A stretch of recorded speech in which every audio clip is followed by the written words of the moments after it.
bienvenue dans Maurienne Zap. Allez, c'est parti! Bonjour à tous, ravi de vous retrouver dans ce tout premier Maurienne Zap de l'année 2020. En espérant que vous avez passé de très bonnes fêtes. Découvrons ensemble le sommaire de votre nouvelle émission. Café itinérant dans le magasin Épicerie et Compagnie, situé dans la station de Saint-Colomban-des-Villards. Alain Crouvizier, météorologue indépendant, est venu dans les studios de Maurienne TV afin de nous présenter son métier. Et pour terminer, exercice incendie à la descendrie de Villarodin-Modane. Voilà pour le programme de votre nouvelle émission.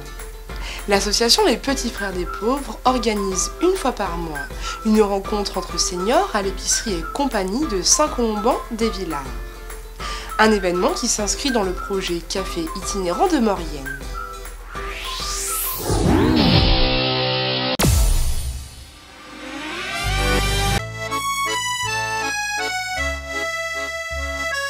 C'est dans le petit village de Saint-Colomban-des-Villards que l'épicerie et compagnie a accueilli le premier café itinérant de Maurienne, projet initié par l'association Les Petits Frères des Pauvres. C'est donc ici un lieu convivial où vous pouvez vous servir autant que vous voulez, café jusqu'à ce qu'il n'y en ait plus. Café, thé. Mon ambition avec ce projet que j'essaye de porter avec les petits frères, c'est de recréer du lien social dans les territoires qui sont enclavés de Maurienne. Et du coup, l'enjeu de ce type de café aujourd'hui et l'enjeu de ce territoire, c'est que les gens se parlent, y compris au sein des structures professionnelles du territoire, mais aussi bien sûr au sein des habitants, puisque c'est ça notre ambition, hein, c'est que les habitants retrouvent un lieu, un espace, un prétexte pour se rencontrer. Alors dans ces lieux, qu'est-ce qu'on y fait? C'est un accueil inconditionnel, gratuit. Les gens viennent profiter d'un café, d'un thé, d'un jus de fruits, d'une petite boisson et d'un biscuit. Et ce prétexte leur permet de se retrouver. Josette, la représentante de l'association Épicerie et Compagnie, adhère complètement à ce projet social. Donc nous, on est complètement partants sur ce genre d'initiative parce que ça correspond vraiment à ce qu'on fait. Et donc si ça peut amener d'autres personnes qui ne connaissaient pas l'épicerie, qui peuvent être intéressées par les ateliers, c'est parfait. Dans le petit magasin converti en café, rencontre avec des seniors qui semblent ravis de participer à cette initiative chaleureuse et conviviale. Eh bien, c'est original, ça fait rencontrer les gens, c'est très bien. C'est très très très bien. Regardez comme on est bien. On ne rencontrerait jamais certaines personnes. Je trouve que c'est une très bonne idée. Eh bien, on a parlé du ski, on a parlé de l'ordinateur, qui est un problème, du bois, il faut faire le bois pour chauffer, oui, les appels téléphoniques qui dérangent. Eh bien, on a abordé un peu les retraites, mais j'ai vu qu'il fallait mieux se taire. Ah, aujourd'hui, je suis venu, oui, on est bien. Ouais, c'est très bien même. C'est pas souvent que ça arrive, mais ça, c'est bien. Si demain les habitants décident que c'est vraiment bien et qu'ils ont envie d'en avoir ça plus fréquemment et non pas une fois par mois, pareil, ça leur appartient. Alain Crouvizier, passionné de météo, a créé sa propre entreprise de prévision météorologique. Il est venu dans les studios de Maurienne TV afin de nous présenter son métier passion.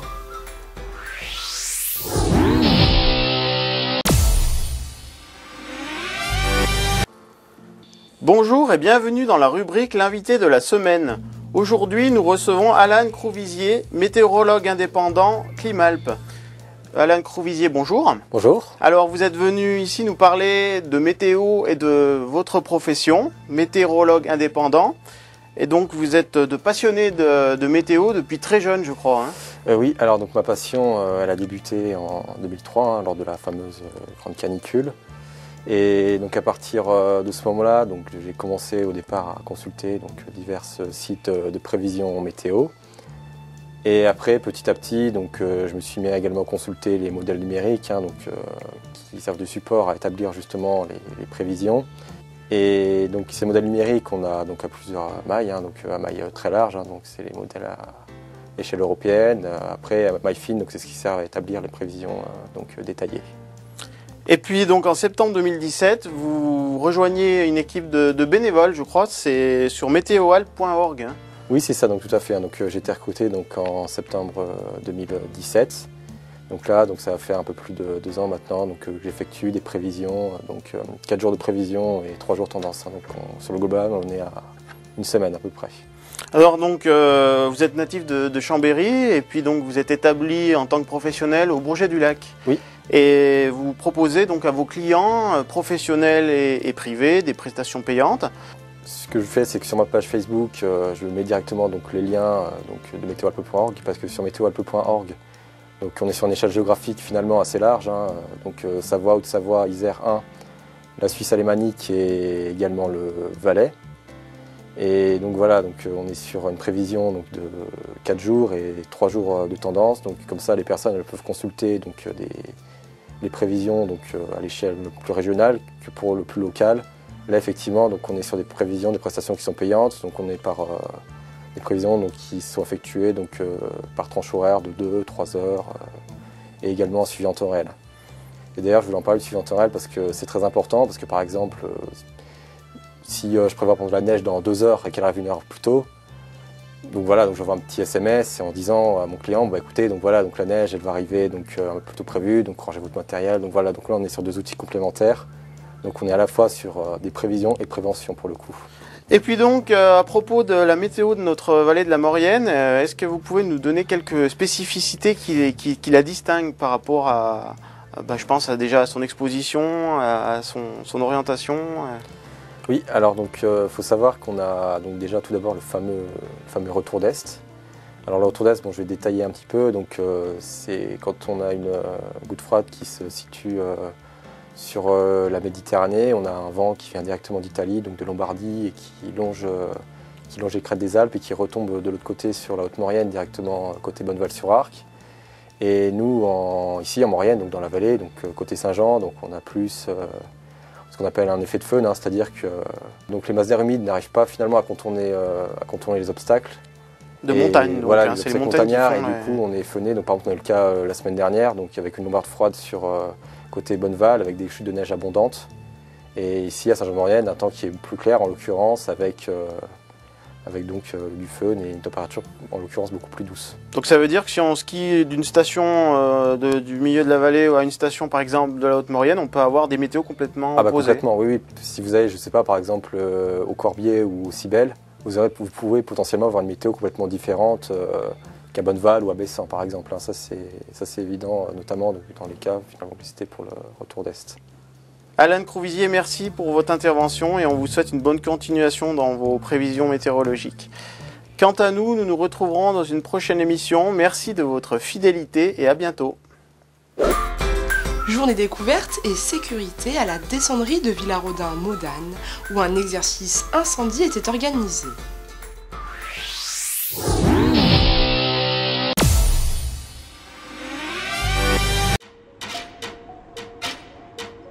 Le 19 novembre dernier, une formation bien particulière a été donnée à la descendrie de Villarodin-Modane. Alors cette formation, elle s'adresse à des personnels, des ouvriers qui ne sont jamais descendus en milieu souterrain. Donc c'est vraiment une journée découverte, mais également basée sur la sécurité. Et là on vient de faire une mise en pratique, donc c'est pour ça que vous voyez de la fumée derrière moi. C'est qu'on a enfumé une partie du tunnel et les ouvriers, au signal lumineux et sonore de l'alarme, devaient rejoindre la cabine de survie la plus proche.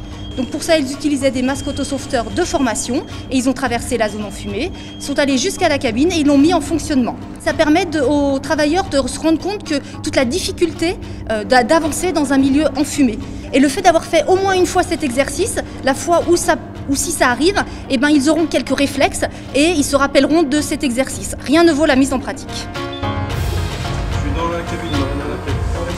Donc là, on a fait cette formation en collaboration avec le SDIS. On a des gars ils travaillent en milieu souterrain et on fait aussi ces formations pour faire découvrir le milieu souterrain aux nouveaux arrivés, voir leur comportement. Ils sont là pour se perfectionner, voir en cas d'incendie comment réagir exactement. C'est que des fois on peut passer tous les jours devant, croire que c'est là. et que finalement le jour J, tous les jours on dit bah c'est bon, maintenant je sais, c'est pas la peine de descendre, c'est pas la peine de voir. Pour les personnes formées, l'expérience est enrichissante. C'est la première fois que je rentre en souterrain et bon, c'est de nouvelles expériences. C'était bien, j'ai apprécié beaucoup. Il faut avoir la conscience de faire et voir au cas où. On fait, c'est au cas où c'est arrivé. Bon, je souhaite pas que ça arrive, mais ça arrivera. Bon, au moins l'expérience c'est qu'on a tout fait. C'est impressionnant pour quelqu'un qui ne connaît pas et puis bon, c'est un bon moyen de voir les évacuations et tout ça, quoi.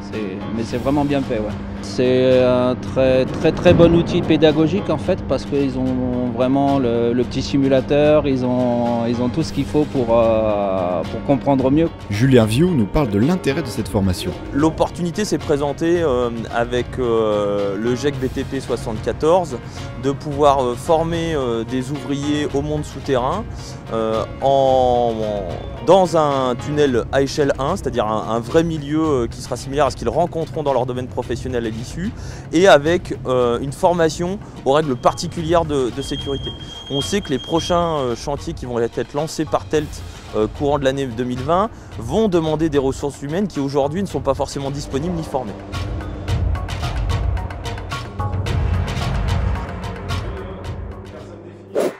Votre Maurienne Zap est terminée. On vous souhaite tout plein de bonnes choses pour cette nouvelle année. Meilleurs vœux à tous!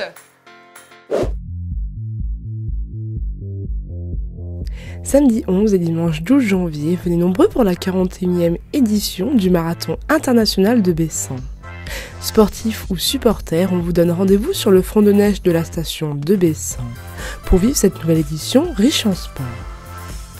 Au programme le samedi 10h-10h05, course classique départ du 15 et du 30 km.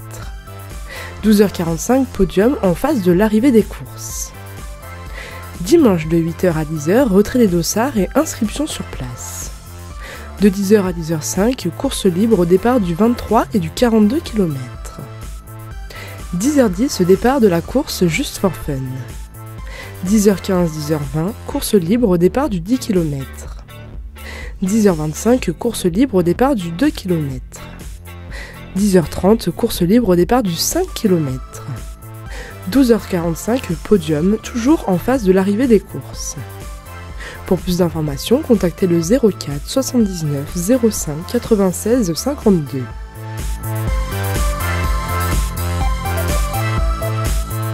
Du mardi 14 au dimanche 17 janvier, 29e concours international de sculpture sur glace. Pour admirer les œuvres et découvrir le travail des artistes, rendez-vous sur le plateau d'Evernay, à 3 km de Valloire, en direction du col du Galibier. Du mardi au vendredi, vous pourrez voir et encourager les sculpteurs de jour comme de nuit. Au programme du vendredi 17 janvier, 12h, fin du concours et passage du jury. 17h30, remise des prix. 18h30, spectacle pyrotechnique et feu d'artifice.